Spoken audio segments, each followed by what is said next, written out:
Hello, this is Mr. Breen, and I'm here today to talk to you about something that Mr. Courage and I feel very strongly about, and I'm sure you will too.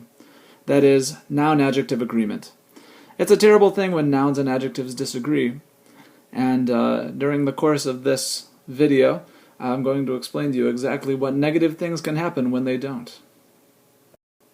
In English, we take care of noun-adjective agreement by putting the adjective right in front of, right before the noun that it modifies. So the blue car, the car is blue, right? Or the hefty dinner, the dinner is hefty. The intimidating pterodactyl, right? Easy enough. Of course, people still make mistakes with this in English by misplacing their modifiers. You know, here's an example. The woman hit the man in the face with a frying pan full of rage. Okay, people write things like this. The frying pan is not full of rage, right? The woman is full of rage. You've just misplaced the adjective at the end of the sentence. But again, in English, it's not the word ending that matters, just the word order. In Latin, they still tend to put the adjective and the noun next to each other, either in front of or before. So you have iratus colonus, the angry farmer, or femina fessa, the tired woman. But Latin nouns and adjectives don't always go right next to each other. So how do you know which noun and adjective goes with? It shouldn't surprise you to know that, again, it comes down to the word's ending. You know that an adjective and noun go together because they have the same case, gender, and number ending. So, for example, in that third bit there, irata festinat puella, both irata and puella are feminine, singular, and nominative. They go together. Irata and puella agree. So this sentence would mean, the angry girl hurries. So here I've given you a couple examples of nouns and adjectives that agree with each other. So you have feminae iratai, the angry women.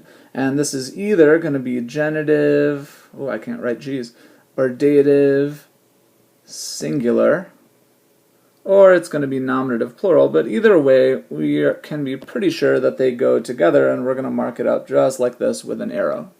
And then down there you have pueros fessos, the tired boys. This could only be one thing. This can only be accusative, plural, and of course it's masculine. Above there you have feminine. This is feminine. Okay. But notice they have to agree in case, gender, and number, but the endings themselves don't have to be exactly identical. Let me show you what I mean. Poetam is one of your rare first declension. Notice the masculines. A poeta is masculine because in Rome all your poets are men, or many of them are, most of them are. So poetam fessum have the same case, gender, and number ending, even though this looks like a second declension ending. But they're both masculine. They're both masculine, accusative, singular.